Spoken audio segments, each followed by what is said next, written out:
নমস্কাৰ আজি হবিহলৈ মই শান্তনু মহন্তই স্বাগতম জনাইছো দীৰ্ঘদিনীয়া চৰ্চিত এটা বিষয় দীৰ্ঘদিনীয়া বিতৰ্কিত এটা বিষয় অবয়সত খিলঞ্জীয়া মুছলমানৰ ওপৰত মোহৰ মাৰিলে ৰাজ্য চৰকাৰৰ কেবিনেটে গৰিয়া মৰিয়া দেশী জলা সৈয়দ এইকেটা গোটক খিলঞ্জীয়া মুছলমান বুলি স্বীকৃতি দিলে ৰাজ্যিক কেবিনেটে সমান্তৰালভাৱে প্ৰশ্ন উত্থাপিত এইটো হৈছে যে এতিয়াৰ পৰা চৰকাৰীভাৱে দুভাগত বিভক্ত হ'ল নেকি অসমত বসবাস কৰা মুছলমান লোকসকল ক্ৰিয়া প্ৰতিক্ৰিয়া চলিছে সপক্ষত কোন আছে বিপক্ষত কোন আছে আৰু চৰকাৰৰ এই সিদ্ধান্তই কাক উপকৃত কৰিব প্ৰশ্ন আসামে এই ধৰণে উত্থাপিত কৰিছে যে আদিল হুছেইনৰ দৰে অভিনেতা বা বাহাৰুল ইছলামৰ দৰে অভিনেতা আজি খিলঞ্জীয়া মুছলমানৰ আওতাৰ বাহিৰত থাকিল নেকি কাৰণ এই পাঁচটাকৈ যি জনগোষ্ঠী আছে বা পাঁচটাকৈ যি গোট আছে এই গোটৰ হয়তো অন্তৰ্গত নহয় সামাজিক মাধ্যমত লিখা মেলা চলিছে বিভিন্ন ধৰণৰ প্ৰসংগ আছে আজি ইয়াৰ প্ৰয়োজনীয়তা কিয় আহি পৰিল কিয় দাবী উত্থাপন কৰা হৈছিল খিলঞ্জীয়া মুছলমানক চিনাক্তকৰণৰ বাবে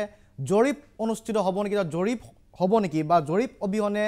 খিলঞ্জীয়া মুছলমান বা যিসকল দেশী গৰিয়া মৰিয়া জলা সৈয়দ এই সকলক কি ধৰণে চিনাক্ত কৰা হ'ব কি ধৰণৰ জটিলতা আছে বা ইয়াত লাভালাভ কাৰ কি আছে বহুতে ৰাজনীতিৰ কথা উত্থাপন কৰিব বিচাৰিছে যে বিভাজনৰ ৰাজনীতি মুছলমানৰ মাজত এক বিভাজনৰ ৰাজনীতি কৰিব বিচৰা হৈছে এই ধৰণৰ বিভাজনৰ মাজেৰে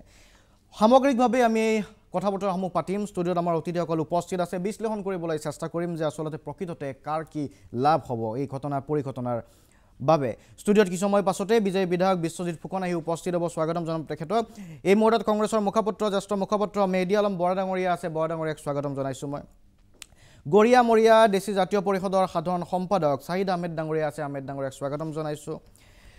কামৰূপ মহাবিদ্যালয়ৰ সহ অধ্যাপক আব্দুল ৰৌফ ডাঙৰীয়া আমাৰ মাজত আছে স্বাগতম জনাইছোঁ আৰু আমাৰ লগত যোৰহাটৰ পৰা লেখক সাহিত্যিক ইছমাইল হুছেইন ডাঙৰীয়া আছে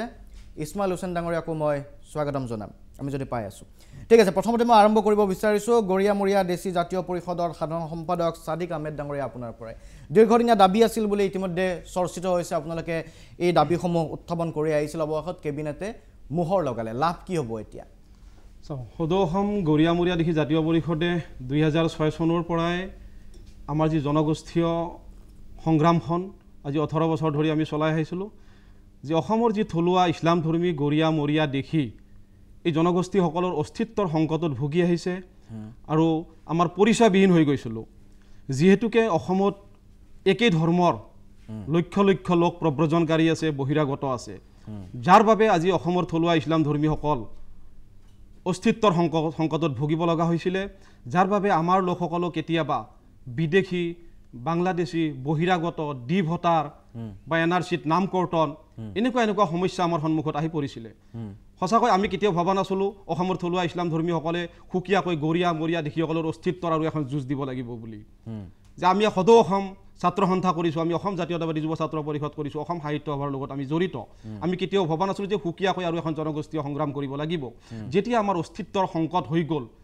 আমি যেতিয়া বিভিন্ন ধৰণৰ আমাৰ ওপৰত ষড়যন্ত্ৰ চলিলে আমাৰ ওপৰত যেতিয়া ডি ভোটাৰ হ'ল সন্দেহজনক নাগৰিক হিচাপে আমাক গণ্য কৰা হ'ল হাজাৰ হাজাৰ লোক আমাক এনআৰচিৰ পৰা নাম কৰ্তন কৰা হ'ল সন্দেহজনক নাগৰিক হিচাপে ইয়াৰ থলুৱা ভূমিপুত্ৰসকলক যেতিয়া এনেকুৱা অত্যাচাৰ চলিব লগা হ'ল এই অত্যাচাৰ কোনে কৰিলে হাজাৰ হাজাৰ বছৰ ধৰি কংগ্ৰেছ ষড়যন্ত্ৰৰ কথা কৈছে কোনে কৰিলে আপোনালোকৰ ওপৰত এইটো এটা সম্পূৰ্ণ ৰাজনৈতিক ষড়যন্ত্ৰ আছিলে অসমৰ থলুৱা ইছলাম ধৰ্মীসকলক একমাত্ৰ প্ৰব্ৰজনকাৰীসকলৰ ভোট বেংকৰ লালসাত পৰি দীৰ্ঘদিন শাসন কৰা কংগ্ৰেছৰো এনেকুৱা এটা নীতি আমাৰ ওপৰত লৈছিলে গতিকে কংগ্ৰেছে ষড়যন্ত্ৰ কৰা বুলি ক'ব বিচাৰিছে আপুনি কংগ্ৰেছৰো এটা ৰাজনৈতিক ষড়যন্ত্ৰ কংগ্ৰেছে যিহেতুকে দীৰ্ঘদিন ধৰি অসমত শাসন কৰিছিল তেওঁলোকৰ এটা ষড়যন্ত্ৰই আছিলে যে অসমৰ ইছলাম ধৰ্মীসকলে আজি যি ভুগিছোঁ আমাৰ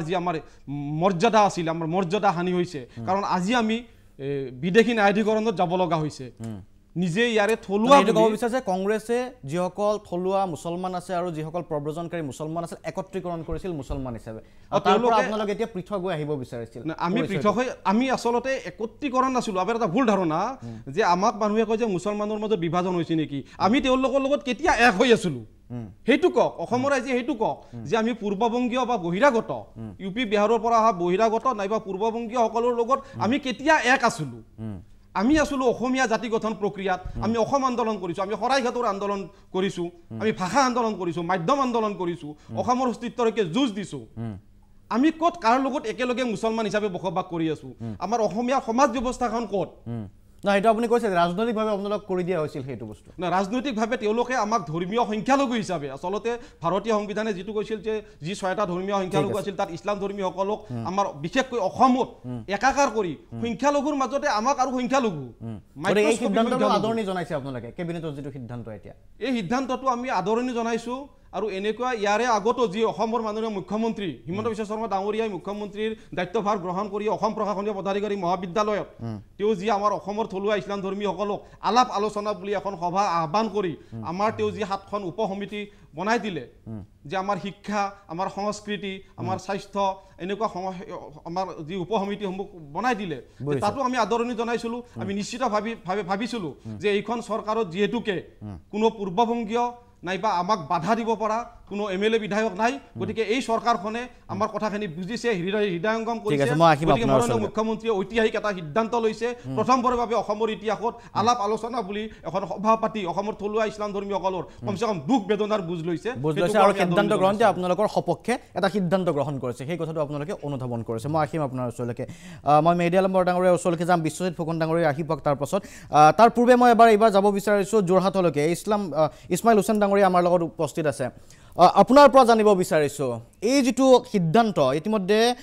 গৰিয়া মৰিয়া দেশী জাতীয় পৰিষদৰ সাধাৰণ সম্পাদকগৰাকী আছে তেখেতে কৈছে যে আদৰণি জনাইছে দীৰ্ঘদিনীয়া তেখেতসকলক একত্ৰীকৰণ কৰি থোৱা হৈছিলে বা এটা ইমেজ দিয়া হৈছিলে সংখ্যালঘু হিচাপে কিন্তু তেওঁলোক নাছিল আৰু চৰকাৰৰ যি সিদ্ধান্ত তেখেতসকলৰ দুখ যন্ত্ৰণা বুজি পাইছে আদৰণি জনাইছে বহুতে কিন্তু হুছেইন ডাঙৰ এই কথাটোও কৈছে যে ইয়াক বিভাজনৰ ৰাজনীতি কৰা হৈছে আজিৰ তাৰিখত এই যিটো বিভাজন আপুনি বিভাজন বুলি গ্ৰহণ কৰিছে নে খিলঞ্জীয়া মুছলমানৰ দুখ যন্ত্ৰণা বুজি চৰকাৰে সমস্যা সমাধান কৰিব বিচাৰিছে বুলি অনুধাৱন কৰিছে নমস্কাৰ প্ৰাক্সেনেললৈ ধন্যবাদ জনাইছোঁ আসলতে হিন্দু আৰু মুছলমান এই শব্দবোৰ থকা আলোচনাত মোৰ বহাৰ ইচ্ছা নাই কিন্তু যেহেতু আপোনালোকে নিমন্ত্ৰণ কৰিছে মোৰ দুই এষাৰ কথা ক'ব লগা আছে গৰিয়া মৰিয়া দেশী এইসকলক খিলঞ্জীয়া বুলি স্বীকৃতি দিয়াত চৰকাৰক ধন্যবাদ জনাইছোঁ কিন্তু ইয়াত এটা সন্দেহ ৰৈ গ'ল যে খিলঞ্জীয়াৰ সংজ্ঞা কি খিলঞ্জীয়াৰ চন তাৰিখ আছে নে তাৰ ভৌগোলিক অৱস্থান নে নিগোষ্ঠীয় পৰিচয় নে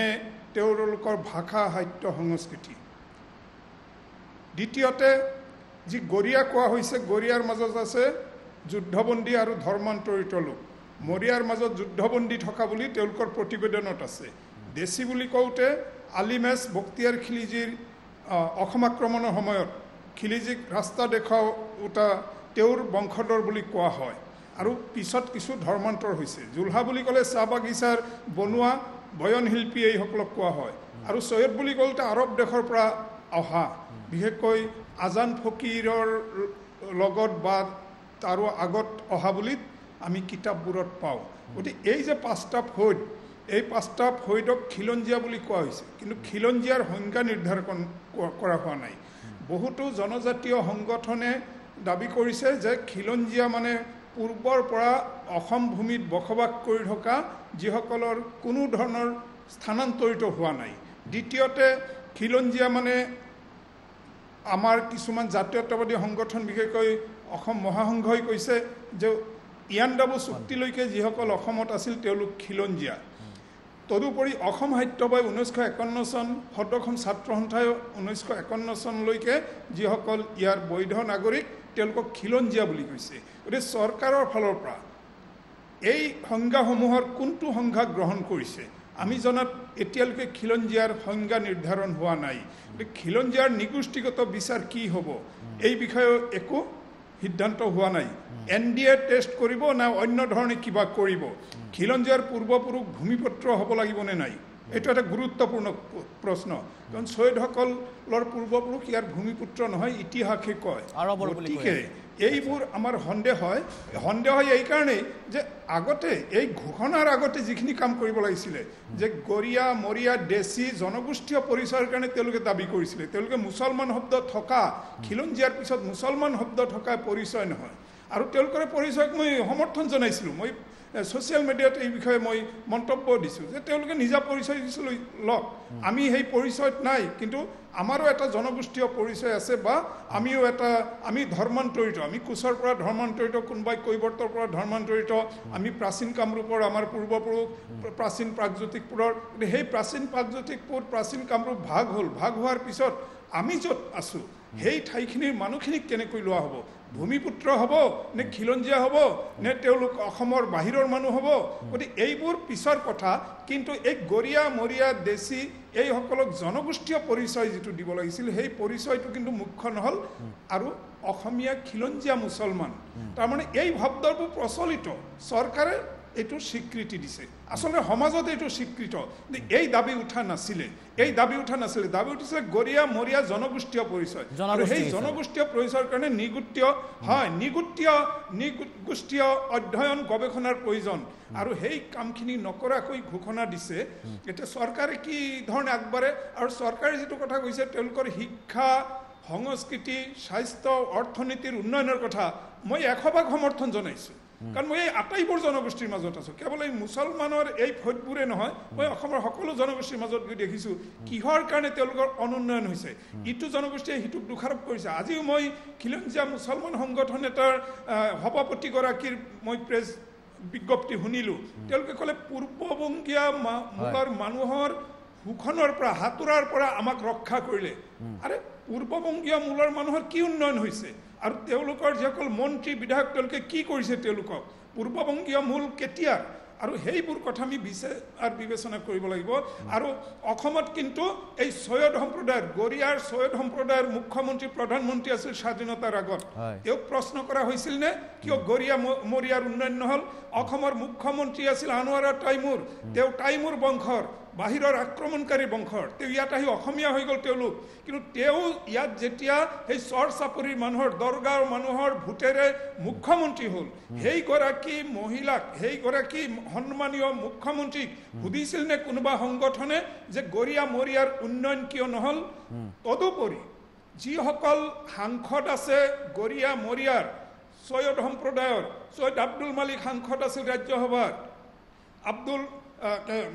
নাজনীন ফাৰুকী আছিল ৰাণী নৰ মন্ত্ৰীও আছিলে এই আটাইবোৰ গৰিয়া সম্প্ৰদায়ৰ তেওঁলোকে উন্নয়ন কি কৰিলে গৰিয়া মৰিয়াৰ সেই কথা কিন্তু প্ৰশ্ন নকৰি প্ৰশ্ন কৰে যে এই চৰ্চা পৰিমূলৰ কোনোবাই বাংলাদেশী পূৰ্ববংগীয় মুছলমানখিনিয়ে আক্ৰমণ চলাইছে নেকি বা তেওঁলোকে অধিকাৰখিনি সেইসকলে আক্ৰমণ কৰিছে সেইকাৰণে গতিকে তেওঁলোক আক্ৰমণকাৰী হৈ কোনো অহা নাই কোনে কাকো আক্ৰমণ কৰা এই সাধাৰণভাৱে এটা জনগোষ্ঠীক এই অপবাদ দিয়া উচিত নহয় ঠিক আছে উছমান হোসেন ডাঙৰীয়া মই আহিম পৰৱৰ্তী সময়ত আপোনাৰ ওচৰলৈ মই পৰৱৰ্তী সময়ত পুনৰ আহিম কেতবৰ আপুনি স্পৰ্শকাতৰ প্ৰসংগ উত্থাপন কৰিছে উত্তৰ নিখণ্ডে বিচাৰিবলৈ আমি চেষ্টা কৰিম মই এইবাৰ আহিব বিচাৰিছোঁ আব্দুল ৰব ডাঙৰীয়া আপোনাৰ ওচৰলৈকে এই প্ৰসংগটোক আপুনি কি ধৰণে বিশ্লেষণ কৰে ইছমাইল হোসেন ডাঙৰীয়াই এটা কেইবাটাও প্ৰসংগ উত্থাপন কৰিছে আপুনিও শুনিলে যে আপোনাৰ দৃষ্টিত কি বিভাজনৰ ৰাজনীতি বা যি ধৰণে কোৱা হৈছে কাৰ পৰা কোনে মুক্তি বিচাৰিছে বা যিটো কথা কৈছে যে খিলঞ্জীয়া এই যিকেইটা 5টা ফৈদ আছে 5টা খিলঞ্জীয়াৰ মৰ্যাদা দিয়া কিন্তু খিলঞ্জীয়া মুছলমান হিচাপে যে স্বীকৃতি দিয়া হৈছে তাত সন্দেহৰ অৱকাশ থকা বুলি কৈছে আপুনি কি ভাবে হয় বাৰু মই এজন সাধাৰণ অসমীয়া মুছলমান হিচাপে এটা কথা ক'ব বিচাৰিছোঁ যে আমি যে গৰিয়া বুলি কওঁ সৈয়দ আব্দুল মালিকেও নিজক গৰিয়া বুলি কৈছে ইমৰান চাহে নিজক গৰিয়া বুলি কৈছে আৰু এই গৰিয়াবিলাকৰ ইতিহাস চুকাফাৰ দিনৰ পৰা আছে চেংচাই গৰিয়া প্ৰথম গৰিয়া আছিলে বেনুদাৰ শৰ্মাই তেওঁৰ যিখন বুৰঞ্জী সফুৰা লিখিছে মুছলমানৰ আগমন বহু আগৰ বুলি কৈছে দীৰ্ঘদিন ধৰি অসমত বসবাস কৰি থকা এটা জনগোষ্ঠীয়ে আজি বহুদিনৰ মূৰত এটা পৰিচয় পালে খিলঞ্জীয়া শব্দটো এইখিনিত মই বিশেষ আপত্তি কৰিবলগীয়া থকা বুলি নাভাবোঁ আৰু মই নিজেই বৰ আনন্দিত হৈছোঁ এটা কথাত কাৰণ কিছুমান কথা আমি আৱেগিকভাৱে চালে নহ'ব আমি ব্যক্তিগত জীৱনত কিছুমান আমি এনেকুৱা তেতিয়া অভিজ্ঞতা পাইছোঁ সেইবিলাকৰ পিনে যদি আমি পৰ্যালোচনা কৰোঁ তেতিয়াহ'লে গম পাওঁ যে এইটো বৰ উচিত সিদ্ধান্তই হৈছে কাৰণ মই কৈছোঁ যেতিয়া মই বিভিন্ন ঠাইত যাওঁ মোৰ সাধাৰণতে জন্ম হৈছে হাজোত হাজো ঐতিহ্যমণ্ডিত ঠাই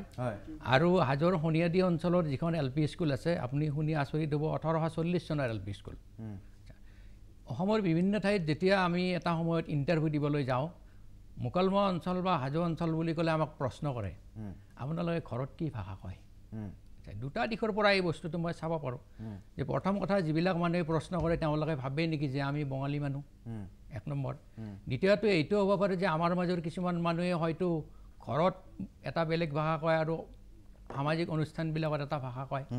আৰু এনেকুৱা ধৰণৰ যেতিয়া আমাৰ মাজত এটা প্ৰশ্নবোধক চিন আহে তেতিয়া আমি ভাবোঁ যে সঁচাকৈ আমাক এটা নিজস্ব পৰিচয় লাগে সেইকাৰণে মই ভাবোঁ যে আমাক যে খিলঞ্জীয়া শব্দটো দিছে প্ৰথমবাৰৰ কাৰণে আমি বৰ আনন্দিত হৈছোঁ আৰু ইয়াত যদি কিবা ৰাজনীতিৰ ন্যস্ত স্বাৰ্থ আছে এইটো এটা সময়ত যদি উন্মোচিত হয় আমি নিশ্চয় তাৰ বিৰোধিতাও কৰিম এইটো ঠিক সেইবুলি আমি এইটো নকওঁ যে আমি চিৰদিন পূৰ্ববংগীয় মূলৰ অসম যিখিনি মুছলমান মানুহ আছে অসমীয়া বুলি আমি তেওঁলোকক কৈছোঁ তেওঁলোকৰ লগত আমাক একাত্মীকৰণ কৰাটো বা একে বুলি ভবাটো কিন্তু মই এটা গতিকে পৃথক পৰিচয় এটা পাইছে বুলি আপুনি ভাবিছে পৃথক আমি কিছু ক্ষেত্ৰত আমি পৃথক বুলি ভাবিছোঁ ঠিক আছে মই আহিম আপোনাৰ ওচৰলৈকে মেহেদী আলম বৰডাঙৰীয়াৰ ওচৰলৈকে আহিব বিচাৰিছোঁ বৰডাঙৰীয়া কংগ্ৰেছৰ ফালৰ পৰাও আজি ইয়াৰ প্ৰতিক্ৰিয়া ব্যক্ত কৰা হৈছে ব্যক্তিগতভাৱে আপুনি কি অনুভৱ কৰে এই প্ৰসংগটোৱে আচলতে যিটো কথা কৈছে বহুতে আদৰণি জনাইছে আৰু ইছমাইল হুছেইন ডাঙৰীয়াই কিছুমান প্ৰশ্ন উত্থাপিত কৰিছে যে কোনবোৰ বিষয়ৰ ওপৰত ভিত্তি কৰি খিলঞ্জীয়াৰ সংজ্ঞাটো তৈয়াৰ কৰা হ'ল নৃগোষ্ঠীয়ভাৱে কি ধৰণে চালে কি যুক্তিযুক্ততা আছিল কি কয় আপুনি আচলতে আজি মই এই অনুষ্ঠানত নিমন্ত্ৰণ পাইছোঁ কংগ্ৰেছৰ মুখপাত্ৰ হিচাপে কিন্তু এই জনগোষ্ঠীটোৰ মই এজন সদস্য প্ৰতিনিধি বুলি নকওঁ মই সদস্য গতিকে এই জনগোষ্ঠীটো সম্পৰ্কত উত্থাপন হোৱা বিভিন্ন প্ৰশ্ন বিভিন্ন কথা মোৰ ব্যক্তিগত জীৱনতো ইয়াৰ প্ৰভাৱ পৰে বা তাৰ পৰা মই মুক্ত নহয় এটা কথা হ'ল যে অসমত এইটো এটা স্বীকৃতি বুলি সকলোৱে কৈছে সেই বিতৰ্কলৈ যোৱাৰ আগতে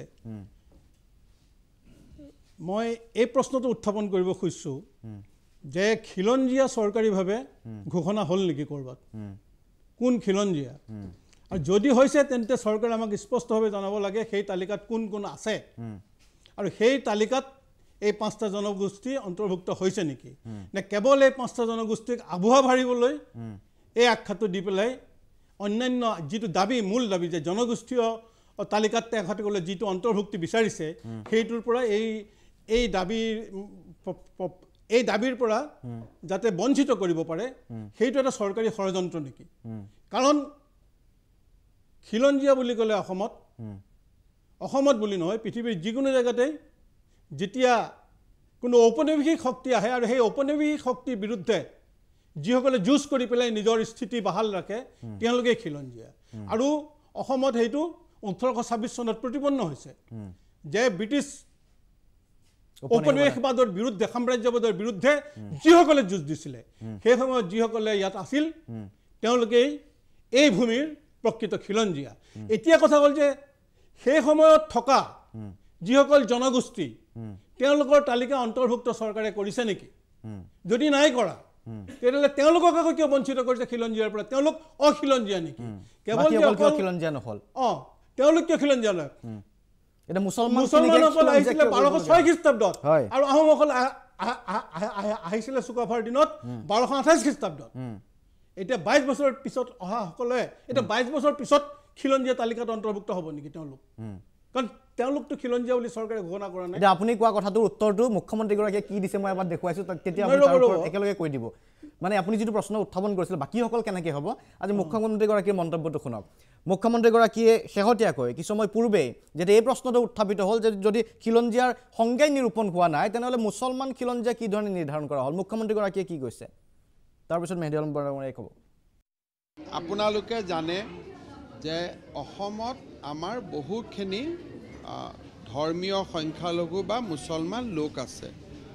আৰু ইয়াৰ ভিতৰত কিছুমান আমাৰ মাজত মুছলিম লোক আছে যি বিভিন্ন সময়ত অসমলৈ মাইগ্ৰেট কৰিছিল যাক আমি অধিবাসী মুছলমান বুলি কওঁ কিন্তু তাৰ বিপৰীতে অসমৰ মাটিৰ লগতে নিবিড়ভাৱে জড়িত হৈ থকা কেইবাটাও মুছলমান সম্প্ৰদায়ৰ জাতিয়ে বা মুছলমান সম্প্ৰদায়ৰ কেইবাটাও গোষ্ঠীয়ে তেওঁলোকে নিজৰ সাংস্কৃতিক পৰিচয় অক্ষুণ্ণ ৰখাৰ বাবে এক দীঘলীয়া সংগ্ৰাম কৰি আহিছিল অসম চৰকাৰে এই দীঘলীয়া সংগ্ৰামখনক স্বীকৃতি দি আমি এই জনগোষ্ঠীসমূহক ইণ্ডিজেনাছ আছামিজ মুছলিম বা খিলঞ্জীয়া অসমীয়া মুছলমানৰ আমি সংজ্ঞাত তেখেতসকলক সমাহিত কৰিছোঁ। ইয়াৰ নেক্সট পৰ্যায়ত এই খিলঞ্জীয়া অসমীয়া সমাজখনৰ লোকপিয়ল আৰু তেওঁলোকৰ আৰ্থ সামাজিক বিকাশৰ বাবে চৰকাৰে আৰু প্ৰয়োজনীয় পদক্ষেপসমূহ গ্ৰহণ কৰিব। অসমতো খিলঞ্জীয়াৰ সংজ্ঞাটো নালাগে নহয়। আমি আহোম, কছাৰী, মৰাণ, মটক আমিয়ে খিলঞ্জীয়াৰ সংজ্ঞা এটা কিয় লাগে? মই নাভাবোঁ। মইতো আছোকো বিভিন্ন সময়ত জনাইছোঁ আইনৰ কাৰণে সংজ্ঞা লাগে, কিন্তু অসমৰ খিলঞ্জীয়া কোন বুলি সংজ্ঞা বিচাৰি আমি বিষয়টো কমপ্লিকেটেড কৰি আছোঁ। এক অংশক বাদ দিলে আমি সকলোৱে খিলঞ্জীয়া। গতিকে এইটোকে মই চিম্প্লিফাই কৰি দিলোঁ। মৰাণ, মটক, আহোম, কোচ, কলিতা আমিয়ে খিলঞ্জীয়া। আইনগত সুৰক্ষা, সাংবিধানিক সুৰক্ষাৰ বাবে কিবা ডেফিনেশ্যনৰ প্ৰয়োজন হ'ব পাৰে, কিন্তু খিলঞ্জীয়া অসমীয়া কোন বুলি ক'লেতো অসমৰ বুৰঞ্জী পঢ়িলে 100 বছৰ আগতে কোন আছিল আমিতো নিজেই গম পাওঁ। সেইটো আৰুতো তাৰ যিটো আৱেগিক সূত্ৰ বা যিটো এক প্ৰকাৰ যিটো সৰ্বজন গৃহীত সেই সূত্ৰৰ কাৰণেতো বিতৰ্ক নালাগে। লিগেল ডেফিনেশ্যনৰ কাৰণে আলাপ আলোচনাৰ বেলেগ কথা। ঠিক আছে, মুখ্যমন্ত্ৰীগৰাকীৰ মন্তব্য আছিলে বৰাডাঙৰীয়া। মুখ্যমন্ত্ৰীয়ে যিটো কথা কৈছে এইটো কমপ্লিটলি আভুৱা ভৰা। বাকীসকলক যদি ডিক্লেৰেশ্যন লাগে অসমীয়া খাচ মুছলমানখিনি কি যুক্তিত লাগে? মই এইটো কৈছোঁ যে কিয় জনগোষ্ঠীয় দাবীটো তেওঁ মানি নল'লে? যদি প্ৰকৃত খিলঞ্জীয়াসকল যিকেইটা জনগোষ্ঠীৰ নাম তেওঁ উল্লেখ কৰিছে, কৈ যে চৰকাৰী ঘোষণাৰ প্ৰয়োজন নাই, তাৰমানে কি আমি ছেকেণ্ড গ্ৰেড চিটিজেন নেকি? যে আমাৰ কাৰণে তেওঁলোক মানে খিলঞ্জীয়া বুলি মানে যে আমাৰ অভিভাৱক নেকি তেওঁলোক? যে আমিও খিলঞ্জীয়া এই ভূমিৰ মানে আপোনালোকে খ্ৰীষ্টাব্দত আৰম্ভ হৈছে। গতিকে আমি অসমীয়া জাতি গঠনত আগভাগ লৈছোঁ, কিন্তু অসমীয়া জাতি গঠনত আগভাগ লোৱা এটা জনগোষ্ঠীক তাচ্ছিল্য কৰা হৈছে এইবিলাক কথা কৈ পেলাই। আৰু দ্বিতীয়টা কথা হ'ল যে 1826 চনৰ পিছত স্বাধীনতাৰ সময়লৈকে যি প্ৰব্ৰজন হৈছে, সেই প্ৰব্ৰজনকাৰীসকল মোৰ দৃষ্টিত অসমীয়া। আৰু আমি খিলঞ্জীয়া নাই অসমীয়া, খিলঞ্জীয়া অসমীয়া। আৰু তাৰ পিছৰখিনি 1947 চনলৈকে যিসকল আহিছে, অকল মুছলমানেই নহয়, যিসকল আহিছে বিহাৰ, গুজৰাটী, মাৰোৱাৰী, এই গোটেইবিলাকেই বা অন্যান্য বঙালী অসমীয়া, বংগভাষী অসমীয়া যিসকল আহিছে তেওঁলোক আৰু এটা প্ৰশ্ন ইয়াত আছে। মোৰ বাক্যটো শেষ হোৱা নাই। তাৰপিছত অসম চুক্তি যিখন হ'ল, সেই চুক্তিয়ে যিসকলক সাঙুৰি লৈছে তেওঁলোকো অসমীয়া জাতিৰ অন্তৰ্ভুক্ত সদস্য বুলি আজি আইনগতভাৱে স্বীকৃতি দিয়া হৈছে। এতিয়া মোৰ কথা হ'ল যে খিলঞ্জীয়া অসমীয়া এই শব্দটোৰ সলনি আমাক জনগোষ্ঠীয়ভাৱে মৰ্যাদা নিদিলে কিয়? মৰ্যাদা দিয়াৰ পিছতহে আমি ক'ম যে আমাক স্বীকৃতি দিয়া হৈছে। সঁচাকৈ স্বীকৃতি, কিন্তু এই স্বীকৃতি ভুৱা স্বীকৃতি আপোনাৰ মতে? এই ঠিক আছে, মই মেডিয়াল বৰডাঙৰ ভুৱা বুলি নকওঁ,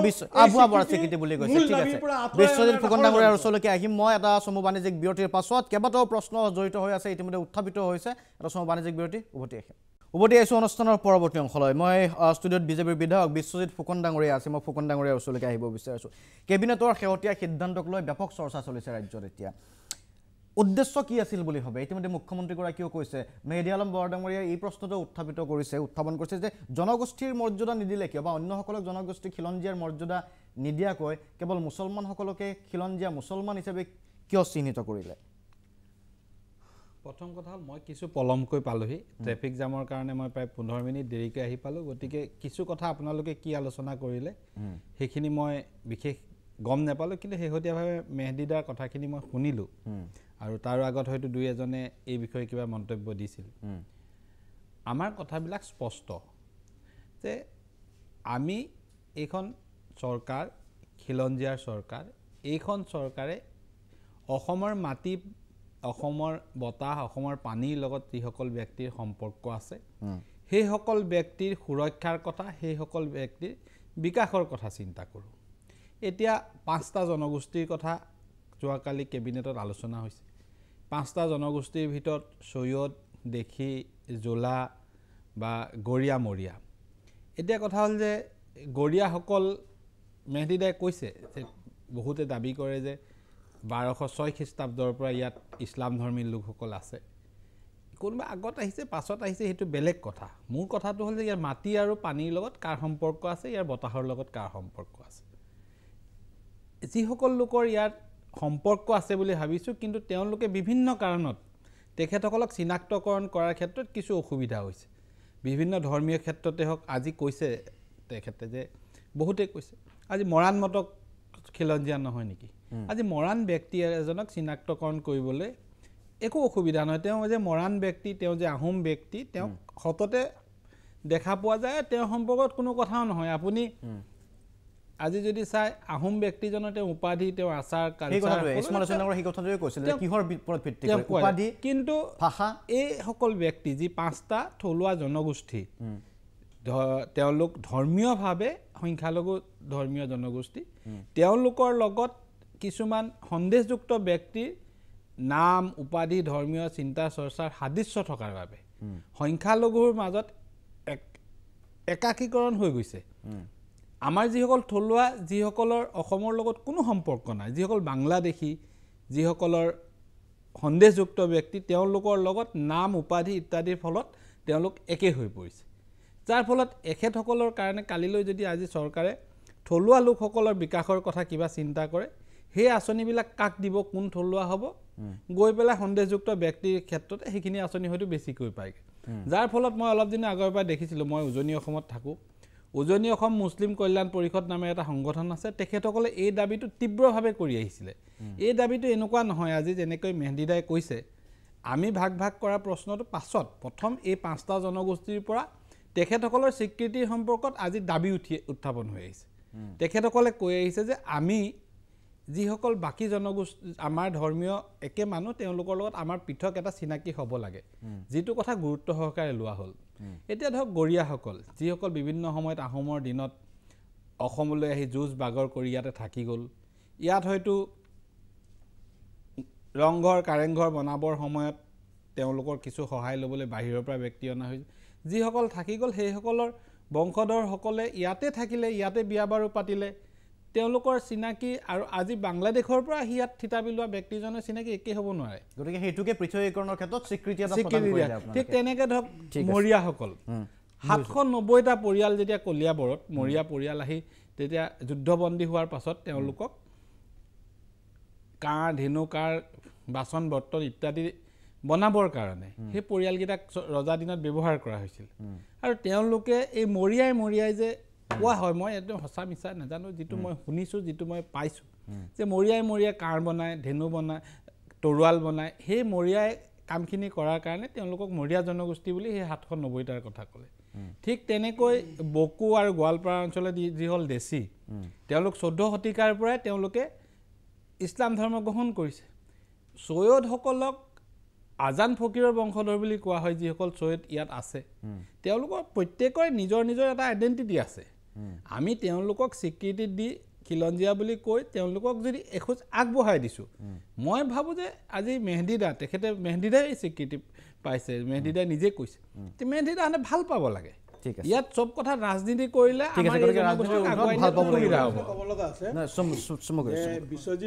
বিশ্বজিতে যিখিনি কথা কৈছে তেওঁ বিজেপিৰ মুখপাত্ৰ হিচাপে এই কথাখিনি উল্লেখ কৰিছে কিন্তু কথাটো হ'ল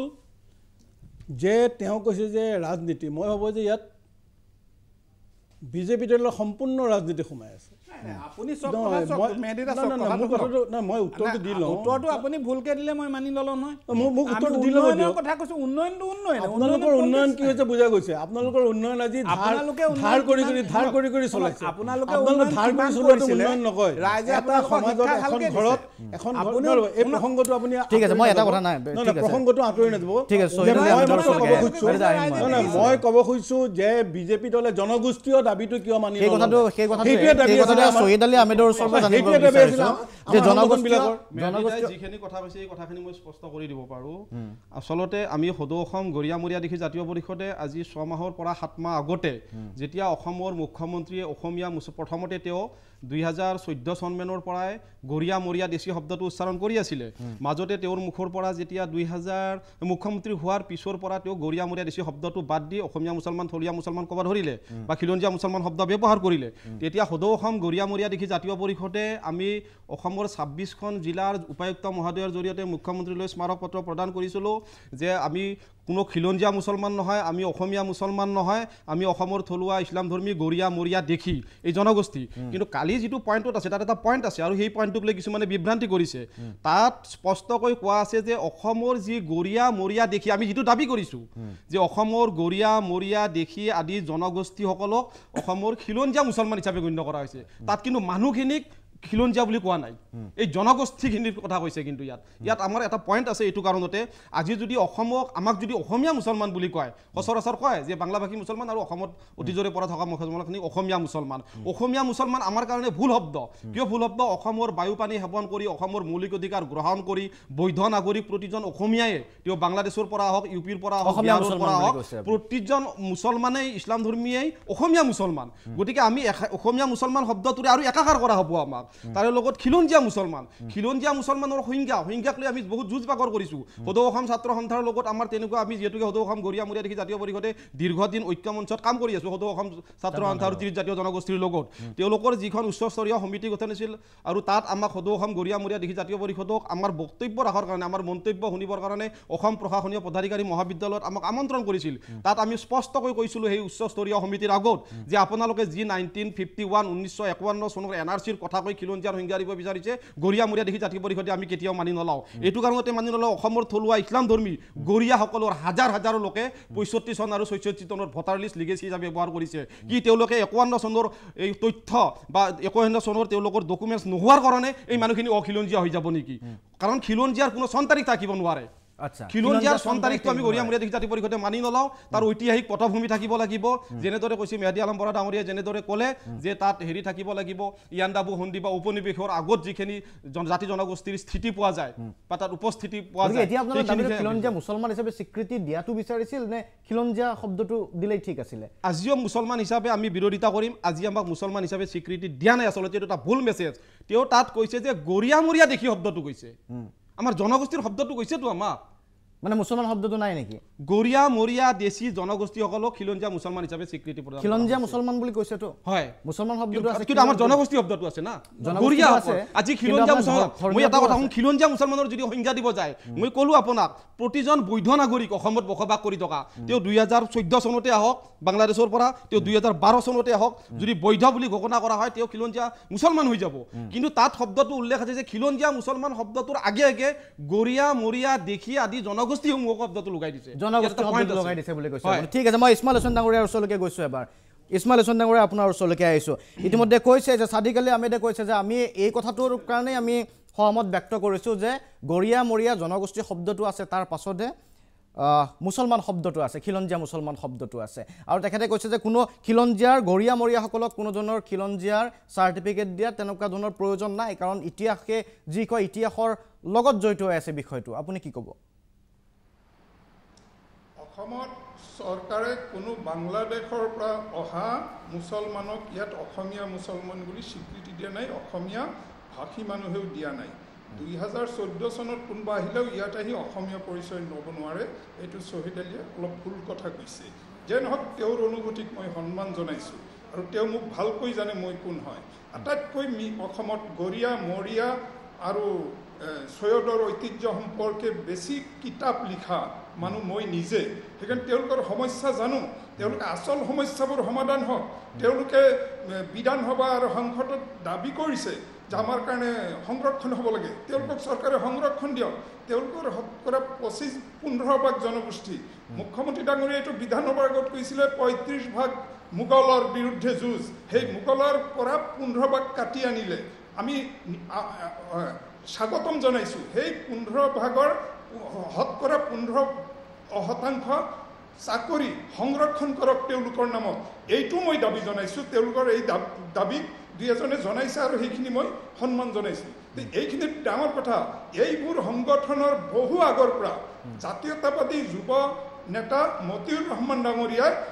অসম মহাসংঘৰ জৰিয়তে দাবী কৰিছিলে এই খিলঞ্জীয়া আৰু অন্যান্য বিষয়, কিন্তু তেওঁ আজি বিবৃতি দিছে, আমি সামাজিক মাধ্যমত পালোঁ, তেওঁ কৈছে যে খিলঞ্জীয়াৰ সিদ্ধান্তক তেওঁ ভুল বুলি কৈছে। কিয় ভুল বুলি কৈছে? তেওঁ জলহা চৈয়দ খিলঞ্জীয়া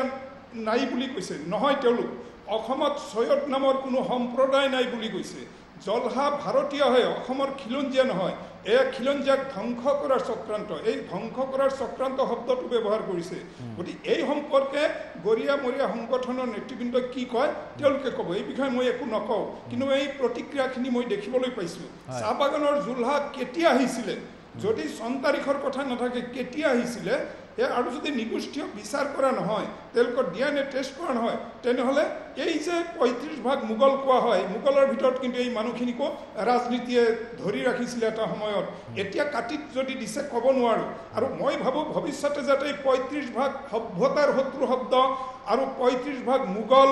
এইবোৰ শব্দ আৰু যাতে ব্যৱহাৰ নহয়, তেওঁলোকক খিলঞ্জীয়া দিছে আৰু তেওঁলোক গৰিয়া মৰিয়া স্বীকৃতি, সেইটো নটিফিকেশ্যন হ'লেহে আমি বুজিব পাৰিম কি ধৰণৰ নটিফিকেশ্যন হয়। তদুপৰি বহুতে লিখিছে, বহুত গৰিয়া সম্প্ৰদায়ৰ সাংবাদিক, শিক্ষক, ছাত্ৰ, শিক্ষিত মানুহে লিখিছে ছ'চিয়েল মিডিয়াত যে মোৰ সৌভাগ্য যে 5 জুলাইৰ পৰা মোগল খেল বন্ধ হ'ল আৰু মই খিলঞ্জীয়া হ'লোঁ। কাৰণ তেওঁলোকৰ এনেকুৱা যে আমি আগতে খিলঞ্জীয়া নাছিলোঁ নেকি? এইবোৰ কিন্তু কোনো চৰুৱা, কোনোবা ভাটিয়াই লিখা নাই, চিলেটিয়াই লিখা নাই। এতিয়া চাওক, ভাষাৰ কথা আহিছে, 24জন অসমীয়া ভাষাৰ শ্বহীদ, আৰু সেই শ্বহীদসকলৰ মাজত আমাৰ গৰিয়া মফিজুদ্দিন আহমেদ আছে। কাইলৈ তেওঁৰ 8 তাৰিখে তেওঁৰ স্মৃতি দিৱস, 8 জুলাইত শ্বহীদ হৈছিল 1960। মুজাম্মিল হক আছে। গতিকে দুজন এই গৰিয়াৰ, বৰাক উপত্যকাৰ 10 গৰাকী মুছলমান সম্প্ৰদায়ৰ লোক, থলুৱা লোক শ্বহীদ হৈছিলে। তেওঁলোকক কিয় আজি খিলঞ্জীয়া দিয়া নহ'ল? তেওঁলোকে 1961 চনৰ 19 জুনত শ্বহীদ হৈছিলে হাইলাকান্দিত। তদুপৰি চহৰ চাপৰিৰ জীৱনৰ লগত জড়িত 2 গৰাকী শ্বহীদ হৈছিলে, তাৰে এগৰাকী হ'ল উমৰ আলী। গতিকে খাৰুপেটীয়াত তেওঁলোকে কি ভিত্তিত তেওঁলোকে অসমীয়া, কি ভিত্তিত খিলঞ্জীয়া হ'বনে নাই, এইবোৰো মই ভাবোঁ এই প্ৰতিবেদনত উল্লেখ থাকিব লাগে। কাৰণ ভাষাৰ কাৰণে আজি আতাউৰ ৰহমান, ইলিমুদ্দিন দেৱান, ইমদাদুল্লাহ এইসকলৰ অৱদানৰো আমি স্বীকৃতি দিব লাগিব। ইয়াত ছৈয়দ আব্দুল মালিকৰ পৰা আৰম্ভ কৰি মছফিউদ্দিন আহমেদ হাজৰিকা, কেইদিনমান আগতে বিজেপিৰ এগৰাকী মুখপাত্ৰই 24 নৱেম্বৰত মফিজুদ্দিন আহমেদ হাজৰিকাৰ পৰিয়াল যি বাঘ হাজৰিকা, ইছমাইল ছিদ্দিকী, তেওঁ লাচিতৰ পালি সেনাপতি নাছিল বুলি কৈছে আৰু এইটো কল্পিত চৰিত্ৰ বুলি কৈছে। এই বিষয়ে মোৰ এখন কিতাপ আছে, তাত তথ্য প্ৰমাণ সহকাৰে মই দেখুৱাইছোঁ যে হাজৰিকীয়া সমস্ত আমাৰ শিৱসাগৰৰ এই হাছৰ অঞ্চলৰ হাজৰিকীয়া সমস্ত, সেই হাজৰিকীয়া সমষ্টৰ এগৰাকী হাজৰিকা, আৰু সেইটো তুচ্ছাতাচ্ছিল্য কৰা হৈছে। এইটো মেহদেলম বৰা ডাঙৰীয়া সেই টক শ্ব'ত আছিলে, মোক যথেষ্ট তুচ্ছাতাচ্ছিল্য কৰা হৈছে। এতিয়া মোৰ কথা যে বিজেপিৰ মুখপাত্ৰই এই কথাবোৰ মানি ল'বনে নাই যে বাঘ হাজৰিকা বা ইছমাইল ছিদ্দিকী তেওঁ খিলঞ্জীয়া মুছলমান আছিলে বা গৰিয়া আছিলে, আৰু তেওঁৰ বংশধৰসকল এতিয়া খিলঞ্জীয়া বুলি স্বীকৃতি পাবনে নাই? এই যে এফালে এটা দলৰ মুখপাত্ৰ এটা ক'ব, ইফালে মুখ্যমন্ত্ৰী ডাঙৰীয়াই ইতিবাচক এটা সিদ্ধান্ত দিব, কিন্তু ঘটনা হ'ল এই বিৰোধ কিয়? এয়া ৰাজনীতিৰ খেলা নে বাস্তৱিকতা, আন্তৰিকতা? এইবোৰ স্পষ্ট হ'ব লাগিব। আৰু নটিফিকেশ্যন যোগে স্পষ্ট হ'ব, সেই কথাটো আপুনি কৈছে। নটিফিকেশ্যনত কি থাকে সেয়া লক্ষণীয় হ'ব, কাৰণ ঘোষণা কৰি দিলে, কিন্তু তাৰ পাছত নটিফিকেশ্যনসমূহত কি ওলায়, কি ধৰণৰ প্ৰভিজন তাত থাকে, তাৰ ওপৰত বিশ্লেষণ কৰি গম পোৱা যাব। এটা বাণিজ্যিক বিৰতি ল'বলৈ কওক। তাৰ আগতে এই কথাটো আজি মুখ্যমন্ত্ৰী হিমন্ত বিশ্ব শৰ্মা ডাঙৰীয়া আছে, 5 বছৰ বা 10 বছৰ পিছত তেখেত নাথাকিবও পাৰে, তেতিয়া তেওঁ মুখৰ কথাটোৱেই এই গোটেই কথাটো নিৰ্ধাৰণ কৰিব নেকি খিলঞ্জীয়াৰ? গতিকে খিলঞ্জীয়া কোন, এই কথাটো চৰকাৰীভাৱে ঘোষিত হ'ব লাগিব। তাৰ পাছত খিলঞ্জীয়া মুছলমান, তাৰ পিছত খিলঞ্জীয়া কোন নিৰ্ণয় কৰক। কাৰণ কোন খিলঞ্জীয়া নোহোৱাকৈ মুখ্যমন্ত্ৰীয়ে টিভিৰ বমটোৰ আগত কৈ দিলে, এইটোতো কোন ক'ব নালাগে। এই ধৰণৰ কথা বহুতবাৰ কৈছে। এইজন মুখ্যমন্ত্ৰীয়ে 35-65 বুলি কৈ আমাক গালি পাৰিছিলে। মোৰ কথাটো সেই কথাটো কৈছে, 35ক তেওঁলোকে অসমীয়া নহয় বুলি কৈ 15 অসমীয়া খিলঞ্জীয়া মুছলমানক তেওঁলোকে ইডিকি কৰিছিলে, বিদেশী বুলি ক'ব যত্ন কৰিছিলে। গতিকে এতিয়াৰ পৰা আৰু সেই 30% তেখেতে ইছমাইল হোসেন ডাঙৰীয়াই কৈছে, এতিয়াৰ পৰা 35% পৰা 15% মাইনাছ কৰি কথা ক'ব লাগিব। ইমান চিঞৰে চিঞৰিলেও একেটা সঁচা কথা নিচিঞৰিলেও সঁচা কথা না 35% কিন্তু মোগল বুলি কৈ আছিল সেইকাৰণে গাত লাগিছে কথাটো শুনক সেইকাৰণে গাত লাগিছে আমি কেতিয়াবা কি হয় যুক্তি নাথাকিলে চিঞৰ বাখৰ কৰোঁ মই যুক্তি কৈছো মোক ক'ব দিয়ক 35 বুলি কৈছিল নে নাই মোক ক'ব দিয়ক 35 অসমীয়াই শুনা কথাটো আপুনি নতুনকৈ নকলেও কিছুমান কথা হ'ব চবেই জানে আপুনি ইয়াত চিঞৰ বাখৰ কৰিব নালাগে লাহে লাহে মই শুনিম মেহদী দা আপুনি চাওক মেহদী আলম বৰা 2 বছৰ বিজেপিত থাকি মই গম পাইছো আপোনালোকৰ দলটো কিমান এন্টি মুছলিম সেই প্ৰসংগ ওলালে এই আলোচনাৰ পৰা বিচ্যুতি হ'ব সেই কথা আপুনি নিলিয়াব জিন যাব নোৱাৰি 2 বছৰ মানে জিত যাব কেনেকৈ আপোনালোকে মুছলমানৰ বিৰুদ্ধে কিয় শুনি থাকিব চিঞৰ বাখৰ নকৰিব আপুনি মেহদী বৰা চিঞৰ বাখৰ নকৰিব আপোনালোকৰ দলটো এন্টি মুছলিম অসমীয়া মুছলমানৰ বিৰুদ্ধে আপোনালোকে আপোনালোকৰ দলটো মানুহৰ অসমীয়া মুছলমানৰ বিৰুদ্ধে আবেগক লৈ কংগ্ৰেছে যিখিনি কৰিলে আজি আপুনিও কংগ্ৰেছ আছিলে কংগ্ৰেছৰ পৰা আপুনি কি পোৱা নাই কংগ্ৰেছৰ পৰা কি পোৱা নাই কংগ্ৰেছৰ পৰা আপুনি কি পোৱা নাই কওক কি পাইছো মই আজি কংগ্ৰেছত থকাৰ কাৰণে আজি আপুনি এমএলএ হৈ পেলাই শুনা বিজেপিৰ পৰা স্বীকৃতি পাইছে আপুনি মোৰ বিষয়ে ফালৰি কাটি নাযাওঁ মই এমএলএ কংগ্ৰেছৰ কাৰণে হোৱা নাই বিজেপিৰ কাৰণে এমএলএ আপুনি ফালৰি কাটি ব্যক্তিগত কথা ঠিক আছে কওক প্ৰসংগলৈ ঘূৰিয়া আপোনাৰ আমি এটা বিৰতি ল'ব লাগিব ঠিক আছে বেছি আপুনি কৈ দিয়ক কথা ফালৰি কাটি কথা নকব আপুনি সীমাৰ ভিতৰত কথা ক'ব আপুনি ব্যক্তিগত কথা কিয় আপুনি সীমাৰ ভিতৰত আপুনি সাহস তলত আছে বুলিয়ে ভাই এটা কথা কৈছে যে 30% 35% 50% লোকক সামৰি যিটো মোগল বুলি কোৱা হৈছিল সেই কথাটো কৈছে জানে মই ভদ্ৰতা ৰাখি কথা কওঁ আপুনি সীমাৰ ভিতৰত কথা ক'ব আপুনি কৰিলে চেৰাই গৈছে সীমা মই জানো প্ৰশ্ন কিয় উত্থাপন কৰিছে মই সীমাৰ কথা জানো আপোনাৰ কথা ব্যক্তিগত কিয় উল্লেখ ব্যক্তিগত কথাবিলাক আপুনি কিয় এই বিচাৰ না কক আপুনি কৈ দিয়ক নহলে মই বিৰতি ল'ম আপুনি কৈ দিয়ক নহলে মই বিৰতি ল'ব লাগিব মহোদয় যি মন যায় তাকে যিকোনো মানুহে ক'ব আমি সহ্য কৰি থাকিম তেওঁ আপোনাৰ মুখ্যমন্ত্ৰী যিকোনো কথা কয় যিকোনো কথা কয় আজি তেওঁ গৰিয়া মৰিয়া সকলক আমি খিলেঞ্জিয়া দিছো দেশৰ বৃহত্তৰ স্বাৰ্থত আজি সেই কথাটো বেয়া পাইছে কালিলৈ বেয়া পোৱা নাই শুনক আমাৰ মূল দাবীটো মানি লোৱা নাই শুনক আপুনি আপোনালোকে কংগ্ৰেছে কোনটো বিজেপিৰ ভাল কথা মানি লৈছে হে আপোনালোকে কথা আমি নটিফিকেশ্যন মূল কথা হৈছে যে আপোনালোকে আপুনি কংগ্ৰেছ বিজেপিৰ এইটো আলোচনাৰ বিষয় নহয় ঠিক আছে কিয় আপুনি বিজেপিৰ সাম্প্ৰদায়িক বুলি কৈ আছে কংগ্ৰেছ কি হয়তো সাম্প্ৰদায়িক আপোনালোক কি আপোনাৰ সাম্প্ৰদায়িক প্ৰতিটো কথা সাম্প্ৰদায়িকৰ কথা কয় আপোনালোকে কি কথা ক'ব প্ৰতিটো নিৰ্বাচনত আপোনালোকে সাম্প্ৰদায়িক কথা কয় যুক্তি নোহোৱাকে চিঞৰ বাখৰ কৰা ঠিক আছে এই কথাটো কৈছে আজি খং খুব কিছু ওলাইছে কাৰণ এই যিটো 35% মোগল বুলি কৈ আছে আজি তাৰ পৰা 15% যাতে গালি নিদিয়ে 15% যাতে একাত্মীকৰণ নকৰে আৰু তাৰ বাবে হয়তো এই পদক্ষেপ গ্ৰহণ কৰা বুলি কৈছে মই এটা বাণিজ্যিক বিৰতি ল'ম বিৰতিৰ পাছত পুনৰ উভতি আহিম এটা বাণিজ্যিক বিৰতি উভতি আহিছোঁ অনুষ্ঠানৰ পৰৱৰ্তী সময়ত খুব চমুকৈ মই বিশ্বজিৎ ফুকন আপোনাৰ পৰা আহিব বিচাৰিছোঁ খুব 1 মিনিট 2 মিনিটৰ ভিতৰত আপুনি ৰিয়েকশ্যনটো দি দিয়ক তাৰপাছত মই অন্য প্ৰতিক্ৰিয়া ল'ম কিয় খিলঞ্জিয়া দিয়া হৈছে এই প্ৰশ্নটো যেতিয়া তাৰ ভিতৰত এইটো ওলাইছে জলা সৈয়দ এই দুটা ফৈদ আচলতে খিলঞ্জিয়াৰ ভিতৰত নপৰে আপুনি কওক কিয় দিয়া হৈছে এই কাৰণে যে বিভিন্ন স্বাস্থ্য শিক্ষা ইত্যাদি কথা কোৱা হৈছে তাৰ লগতে এটা শব্দ কোৱা হৈছে যে সাংস্কৃতিক পৰিচয় যিটো কালি কেবিনেট ডিচিশ্যন তাত কোৱা হৈছে যে সাংস্কৃতিক পৰিচয় এতিয়া যিসকল বাংলাদেশী মুছলিম আৰু আমাৰ যেটা 5টা খিলঞ্জিয়া মুছলিম জনগোষ্ঠী আছে তেওঁলোকৰ মাজত সাংস্কৃতিক পাৰ্থক্য যিখিনি আছে গতিকে সাংস্কৃতিক পৰিচয় অক্ষুণ্ণ ৰাখিব লাগিব আমাৰ থলুৱা যিখিনি আজি শ বছৰ দিন ধৰি অসমৰ মাটিত বাস কৰা অসমত জীয়াই থকা মুছলমান যিসকল লোক আছে তেওঁলোকে জনগোষ্ঠী হিচাপে তেওঁলোকক চিনাক্তকৰণ কৰা হৈছে আৰু তেওঁলোকৰ সাংস্কৃতিক পৰিচয়টো যিটো কথা মই বাৰে বাৰে উনুকি আছোঁ যে তেওঁলোকে স্বাস্থ্য শিক্ষা বিত্তীয় অন্যান্য সব দিশতে তেওঁলোকৰ কাৰণে জৰীপ কৰি ব্যৱস্থা কৰা হ'ব কিন্তু সাংস্কৃতিক পৰিচয় তেওঁলোকৰ যাতে ঠিক থাকে সেই কথাটো চিন্তা কৰা হৈছে যাতে তেওঁলোক আৰু বাহিৰৰ পৰা সন্দেহযুক্ত ব্যক্তিসকল একাকাৰ নহয় দ্বিতীয়তে জলা ব্যক্তিসকলৰ কথা যেতিয়া আহিছে জলা ব্যক্তিসকল মূলতঃ আমাৰ চাহ বাগিচাত থাকে চাহ বাগিচাৰ জনগোষ্ঠীক খিলঞ্জিয়া নহয় বুলি যদি কোনোবাই ক'ব খোজে আজি আমাৰ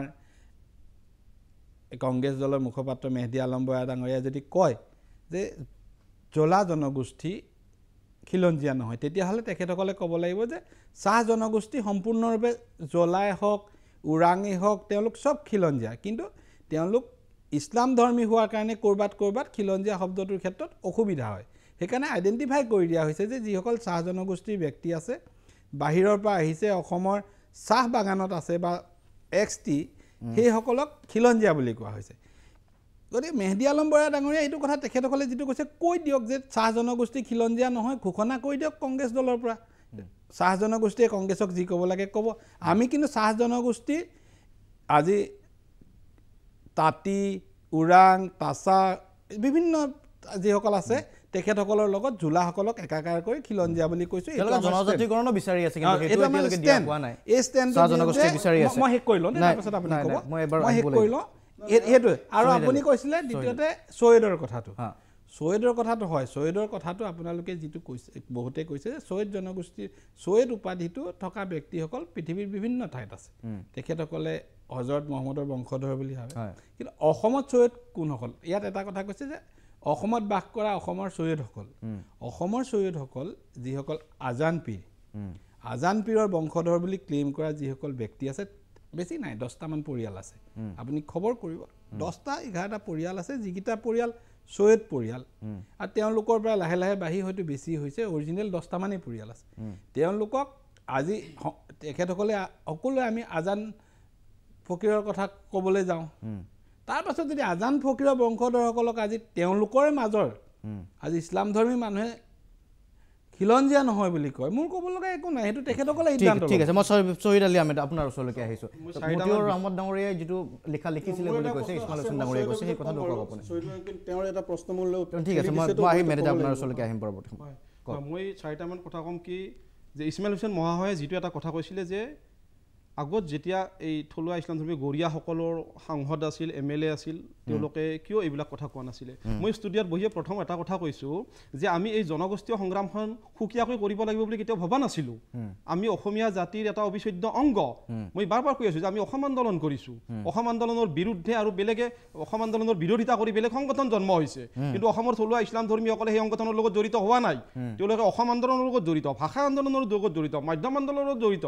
মই সেইকাৰণে ক'ব বিচাৰিছোঁ যে আমি এনেকুৱা এখন জনগোষ্ঠীয় সংগ্ৰাম কৰিবলৈ কেতিয়াও আৰু ভবা নাছিলোঁ যে আমি কৰিব লাগিব কিন্তু আমি যেতিয়া দেখিলোঁ যে অসমৰ বিভিন্ন জাতি জনগোষ্ঠীৰ লগত আমি একেবাৰে হেৰাই গৈছোঁ আমাৰ সংকট হৈছে আজি বড়ো এজন কেতিয়াও বাংলাদেশী বুলি নকয় বড়ো এজনক কেতিয়াও ডিভটাৰ নকয় বড়ো এজনক কেতিয়াও বিদেশী বুলি নকয় আজি গৰিয়া এজন কিয় বিদেশী হ'ল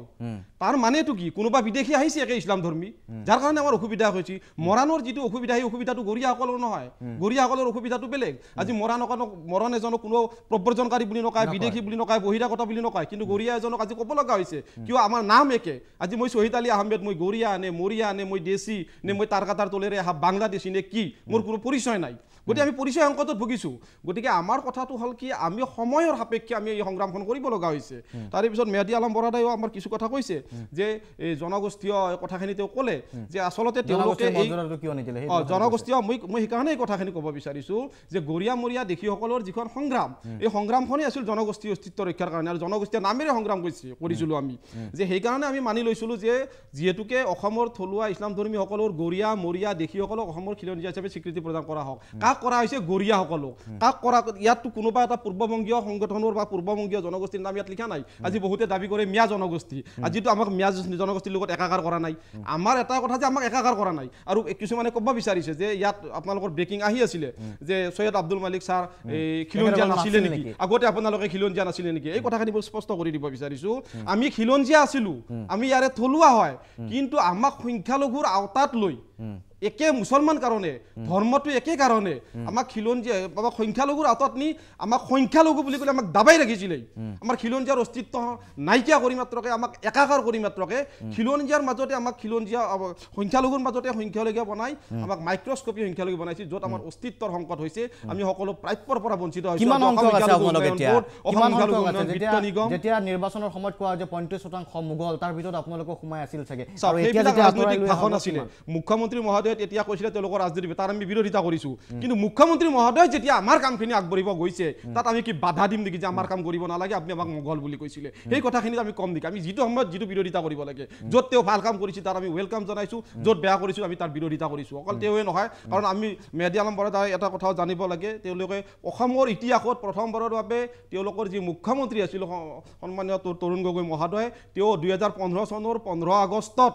তেওঁ গৰিয়া উন্নয়ন পৰিষদখন পবিত্ৰ পতাকাৰ তলত ঘোষণা কৰি গৈছে আৰু তেওঁলোকৰে নেতা ৰকিবুল হুছেইনে আজি বিভাজন বুলি কৈছে আৰু এটা প্ৰসংগ থাকিব জৰীপ কি ধৰণে হ'ব জৰীপ অবিহনে এই যিটো ঘোষণা সেই ঘোষণা অবাস্তৱ হৈ থাকিব নেকি দাবী আছে গৰিয়া মৰিয়া দেশীসকলৰ মূল দাবী আছিল যে আমাক সুকীয়া জৰীপ কৰিবই লাগিব জৰীপ অবিহনে অবাস্তৱ এই ঘোষণা এটা সময় বাণিজ্যিক বিৰতিত পুনৰ উভতি আহিম উভতি আহিছোঁ অনুষ্ঠানৰ পৰৱৰ্তী অংশলৈ শেষ অংশলৈ সময় কম আছে মই চমুচমুকৈ জানিব বিচাৰিম আব্দুল ৰব ডাঙৰীয়া এবাৰ আপোনাৰ ওচৰলৈকে আহিছোঁ হয় আজি সংখ্যালঘুৰ প্ৰসংগটো ওলাইছে মূলতঃ খিলঞ্জীয়াৰ প্ৰসংগ ওলাইছে গৰিয়া মৰিয়াৰ প্ৰসংগ ওলাইছে আপুনি প্ৰথমতে উল্লেখ কৰিছিল যে আপোনালোকে আদৰণি জনাইছে কাৰণ কিছু ব্যক্তিগতভাৱে অসুবিধা পাইছে যিটো কথা কৈছে ইতিমধ্যে সেই অসুবিধাৰ আপুনিও সন্মুখীন হৈছিল এতিয়া সুকীয়া এটা পৰিচয় ওলাব বুলিছে জৰীপৰ প্ৰয়োজন আছে লিখন দেখে আৰু ৰাজনীতিৰ সময়ত নিৰ্বাচনৰ সময়ত যিবোৰ মোগলৰ প্ৰসংগ কৈছিল আজিৰ পৰা হয়তো আপোনালোকে ভাবিব যে প্ৰথমতে কৈছে যে কিছু আমি মুক্ত হৈছোঁ যে আমি সেই স্বীকৃতিৰ পৰা বা সেই শ্লোগানৰ পৰা এতিয়া বাহিৰত ওলাই গৈছোঁ কিন্তু যেতিয়া আমি কণ্ট্ৰিবিউশ্যন আজি বহুতে এই কথাটো লিখা মেলা কৰিছে যে আজি আদিল হুছেইনৰ দৰে অভিনেতা যাক লৈ আমি গৌৰৱ কৰোঁ আজি বাহাৰুল ইছলামৰ দৰে অভিনেতাক লৈ গৌৰৱ কৰোঁ হয়তো এই 5টা ফৈদৰ মাজত তেখেতসকল নাই বহুতে লিখা মেলা কৰাৰ ধৰণে পোৱা কথাটো মই সোধা নাই গতিকে তেনেকুৱা ব্যক্তিৰ ক্ষেত্ৰতো যদি আমি মোগল বুলি আজি আমি কওঁ বা আমি সেই ধৰণৰ বৰ্ণনা কিছুমান দিওঁ সেই কণ্ট্ৰিবিউশ্যনৰ ক্ষেত্ৰতো কিছু সমস্যা হয়তো থাকিব পাৰে আপুনি এগৰাকী অধ্যাপক কি ধৰণে বিশ্লেষণ কৰে আদিল হুছেইন আৰু বাহাৰুল ইছলাম তেখেতসকলৰ যিটো মানে আমাৰ ভাষা সংস্কৃতি বা নাট্য জগতৰ প্ৰতি যিটো ভূমিকা আমি অস্বীকাৰ কৰিব নোৱাৰোঁ কেতিয়াও আৰু তেনেকুৱা ব্যক্তিক যদি কোনোবাই মোগল আখ্যা দিয়ে সেইটো আচলতে দুৰ্ভাগ্যজনক কথা কিন্তু খিলঞ্জীয়া সংজ্ঞাৰ পৰা বাহিৰত থাকি গ'ল আজি খিলঞ্জীয়া শব্দটো আচলতে এতিয়ালৈকে আমি ঐতিহাসিকভাৱে নৃতাত্ত্বিক দিশৰ পৰা বা ভাষিক দিশৰ পৰা আমি বিশ্লেষণ কৰা নাই এইটো বৰ দুৰ্ভাগ্যজনক কথা আনকি আমাৰ আটাইতকৈ দুৰ্ভাগ্যজনক কথা এইটোৱে যে আমি অসমীয়াৰ সংজ্ঞা আজিলৈকে দিব পৰা নাই এইটো আমাৰ জাতিটোৰ কাৰণে দুৰ্ভাগ্যৰ কথা কিন্তু খিলঞ্জীয়া শব্দটো আমি যদি নৃগোষ্ঠীয় দিশৰ পৰা চাওঁ ঐতিহাসিক দিশৰ পৰা চাওঁ ভাষিক দৃষ্টিকোণৰ পৰা চাওঁ সাংস্কৃতিক দৃষ্টিকোণৰ পৰা তেতিয়া আপুনি ওলাই পৰিব আমাৰ ভাষা সংস্কৃতি সভ্যতাৰ লগত কোন জিন গৈছে একেবাৰে আৰু কোন যাব পৰা নাই এইটো অপ্ৰিয় হ'লে সঁচা কথা জিন গলেটো বহুতে জিন যাব বিচাৰিব জিন যোৱাখিনিয়ে খিলঞ্জীয়া কৰিব স্বাগতম জনাইছোঁ আমি তেওঁলোকক অভিনন্দন জনাইছোঁ কিন্তু আজি যদি সালমান ৰুজদে গৈ কয় যে মই ইংলেণ্ডৰ এজন মানে খিলঞ্জীয়া মানুহ নহ'ব তেওঁ সাহিত্যিক হিচাপে উন্নত মানৰ বা ভিয়াছ নাই বুলি উন্নত মানৰ কিন্তু তেওঁলোকে এজন অতি প্ৰাচীন কালৰ পৰা বাস কৰি থকা এজন ইংলেণ্ডৰ মানুহৰ সমকক্ষ কেতিয়াও হ'ব নোৱাৰে আমি অসমৰ খিলঞ্জীয়া মুছলমান বা যিখিনি সন্মান পাওক আপোনাৰ মতে সন্মান পাওক কিন্তু খিলঞ্জীয়া হ'ব নোৱাৰে সেই কথাটো কৈছে আমি আজি টেষ্ট দিছোঁ খিলঞ্জীয়া মুছলমানবিলাকে কিন্তু আমি যি দিছোঁ কিন্তু আমি সেইটো পোৱা নাই এইটো কিন্তু ঠিক আছে ধন্যবাদ সময় যিহেতু কম আছে মই চমুকৈ আছিলোঁ ইছমাইল হুছেইন ডাঙৰীয়া শেষৰটো মন্তব্য খুব চমুকৈ বিশ্বজিৎ ফুকন ডাঙৰীয়া আপুনি বিধায়ক আপোনালোকে পৰিভাষা শুদ্ধ কৰি ক'ব 71 চনত বাংলাদেশৰ জন্ম হৈছে গতিকে এই যে 20% মানুহ যে খিলঞ্জীয়াৰ সংখ্যাৰ পৰা ৰৈ গ'ল তেওঁলোক বাংলাদেশী নহয় আপোনালোকে কিন্তু এই পৰিভাষাৰে অসমখন নষ্ট কৰি আছে 2 নম্বৰ কথা যে মহন্ত ডাঙৰীয়া আপুনি কৈছে সেইটো ক'ব মই নোকোৱা কথা এটা আপুনি নক'ব হয় কওক মই যিটো কথা কৈছোঁ মই 20-15 কেতিয়াও কোৱা নাই ইছমাইল হুছেইন ডাঙৰীয়া আপুনি ভালকে শুনিব লাগিছিল মই 20% কথা কেতিয়াও কোৱা নাই আপোনাৰ আৰু এই বিষয়ে মই নকওঁ মই 20% কথা কেতিয়াও কোৱা নাই জৰীপৰ কথা কোৱা হৈছে জৰীপ ঠিক আছে হুছেইন ডাঙৰীয়া তাৰপিছত মই আহিম জৰীপ হ'লে মই যিটো কোৱা নাই সেইটো আপুনি ক'ত নকৰিব আপুনি যদি ভালকে শুনা নাই পিতৃতান্ত্ৰিক হ'বনে মাতৃতান্ত্ৰিক হ'ব পিতৃতান্ত্ৰিক হ'বনে মাতৃতান্ত্ৰিক হ'ব জৰীপটো সেইটো এটা কথা মোৰ ঘৰত মোৰ খুৰী হ'ল মুকালমুৱাৰ গৰিয়া মোৰ পত্নী গোলাঘাটৰ মোৰ শহুৰ মণিপুৰী জনজাতি ইছলাম ধৰ্ম গ্ৰহণ কৰি বাহাদুৰ গাঁওবুঢ়াৰ পৰিয়ালৰ ছোৱালী বিয়া কৰাইছে আৰু মোৰ ভাগিন ছোৱালী গৈছে কলিতা সম্প্ৰদায়লৈ আৰু মোৰ ভাগিন ভতিজা ল'ৰাই আনিছে জনজাতি ছোৱালী এই যে তেতিয়া আমাৰ ঘৰত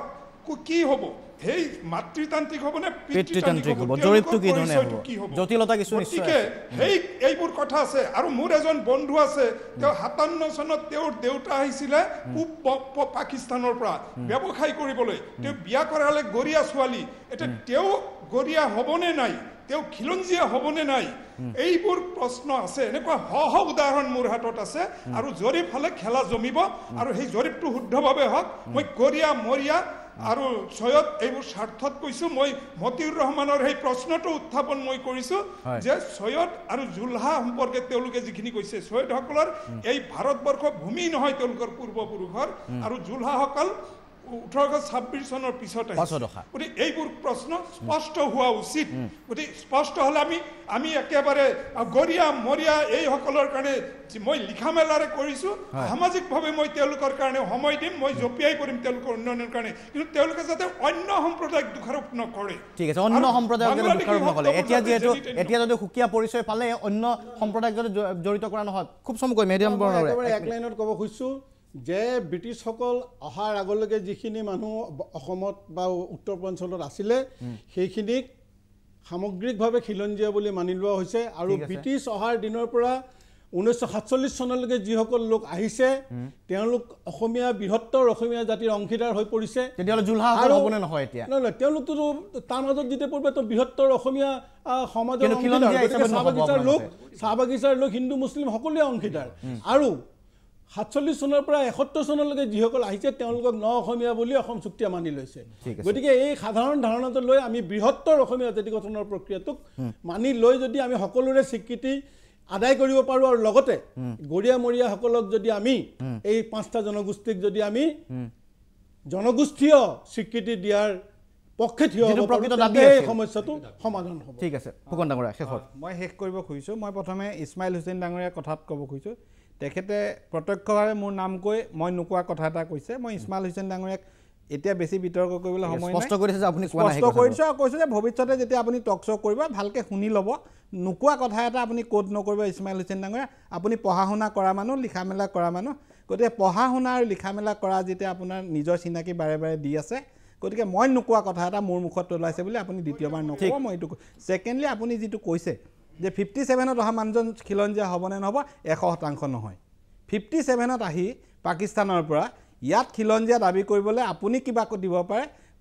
আমি সকলোৱে কম ইয়াত থকা আজি কোনোজনে মানি নলয় যে 57ত অহা মানুহজন বিবাহ মই খিলঞ্জীয়া কৈ আছোঁ অসম চুক্তি যদি মই খিলঞ্জীয়া কৈ আছোঁ মই খিলঞ্জীয়া কৈ আছোঁ খিলঞ্জীয়া কৈ আছোঁ আপুনি শুনি লওক কোৱাৰ আগত শুনিব লাগে মই কি কৈছোঁ শুনিব লাগে উত্তৰ দিবলৈ শুনিব মাতৃ মাতৃ যিহেতু বিবাহ কৰিছে গতিকে মাতৃতান্ত্ৰিক হ'বনে পিতৃতান্ত্ৰিক মই ইয়াৰ পৰা গৈ কোনোবাই আমেৰিকান মানুহ এগৰাকী বিয়া পাতিলে তেওঁ নাগৰিকত্ব আমেৰিকান হ'ব খিলঞ্জীয়াৰ প্ৰসংগ খিলঞ্জীয়া হ'ব নেকি খিলঞ্জীয়া নহয় পিতৃ প্ৰধান তেওঁলোকে সেইখিনি কথা নাজানে নেকি আজি তাতোতকৈ গুৰুত্ব দিয়ক ইছমাইল হুছেইন ডাঙৰীয়াই যিসকল ইছলামধৰ্মী মহিলা আছে পিতৃ প্ৰধানটো হয়েই এই যিসকল ইছলামধৰ্মী মহিলা আছে তেওঁলোকক আপলিফমেণ্টৰ কাৰণে ইছমাইল হুছেইন ডাঙৰীয়াই গুৰুত্ব দিয়ক তেওঁলোকক মৰ্যাদা বৃদ্ধিৰ কাৰণে গুৰুত্ব দিয়ক তেওঁলোকৰ কাৰণে বিজেপি চৰকাৰে কৰিবলৈ সদায় যত্ন কৰি আহিছে যাৰ কাৰণে আমি 3 তালাকৰ ব্যৱস্থা বাতিল কৰিব লগা হৈছে আৰু তেওঁলোকক আগলৈ লৈ যাবলৈ সদায় আমি চেষ্টা কৰিম ইছমাইল হুছেইন ডাঙৰীয়া অদৰকাৰী বিতৰ্ক নকৰি সেইবিলাক কাম কৰক ধন্যবাদ বিশ্বজিৎ ফুকন ধন্যবাদ হুছেইন ডাঙৰীয়া কিবা কৈ আছিলে কিন্তু মই সময় দিব নোৱাৰিম এতিয়া আৰু যদি আছে আমি অডিঅ'টো জাষ্ট এবাৰৰ কাৰণে শুনাই দিছোঁ কি কৈছিলে নাই ঠিক আছে ধন্যবাদ জ্ঞাপন কৰিছোঁ সময় আৰু নহ'ব যি নহওক যে যি মূলতঃ প্ৰসংগ উত্থাপিত হৈছিল আপুনি কিবা ক'ব বিচাৰে জৰিপৰ কথা খুব কম সময় আধা মিনিটৰ কথা ক'লে যে অসম চৰকাৰে আমাক গৰিয়া মৰিয়া দেশীসকলক যিমানে যেনেকৈ যি স্বীকৃতি প্ৰদান নকৰক কিয় যেতিয়ালৈকে আমাক চিনাক্তকৰণ কৰি নহয় প্ৰমাণ পত্ৰ নিদিয়ে তেতিয়ালৈকে আমাৰ গৰিয়া উন্নয়ন পৰিষদে হওক নাইবা যিকোনো আমাক স্বীকৃতিয়ে প্ৰদান কৰক অসমৰ থলুৱা ইছলাম ধৰ্মী বুলি বা খিলঞ্জীয়া বুলি এইবিলাক হয় কাৰণ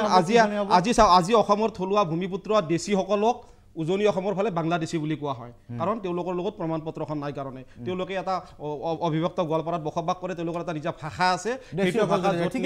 তেওঁলোকক বাংলাদেশী বুলি কোৱা হয় উজনি অসমত দেশীসকলক গতিকে এনেকুৱা সমস্যা আমাৰ কেতিয়াও সমাধান নহয় আমাৰ ভৱিষ্যত প্ৰজন্ম কেতিয়াও সুৰক্ষিত নহয় যেতিয়ালৈকে আমাক সুকীয়া জৰীপ কৰি পৰিচয় পত্ৰ প্ৰদান নকৰে তেতিয়ালৈকে সমস্যা কিন্তু অব্যাহত থাকিব তেনে প্ৰেক্ষাপটত লক্ষণীয় হ'ব চৰকাৰৰ আচলতে উদ্দেশ্যটো কি মূল উদ্দেশ্যটো কি যি ধৰণে আছামে সন্দেহ কৰিছে মুছলমানৰ মাজতে সঁচাকৈ বিভাজন নে সঁচাকৈ যি 5টা ফৈদৰ কথা কোৱা হৈছে এই 5টা ফৈদ যদিও 2টা ফৈদৰ মাজত বিতৰ্ক কিছু সৃষ্টি হৈছে এই 5টা ফৈদ তৎসত্ত্বেও কৈছোঁ এই 5টা ফৈদৰ সমস্যা সমাধানৰ বাবে সঁচাকৈ আগ্ৰহী হয় নে নহয় জৰীপ কৰি তেওঁলোকক চিনাক্ত কৰিব নে কি ধৰণে তেওঁলোকৰ উন্নয়ন সাধিব ইয়াৰ লগে লগে সবিয়াহৰ পৰা শান্তনু মহন্ত বিদায় লৈছোঁ ধন্যবাদ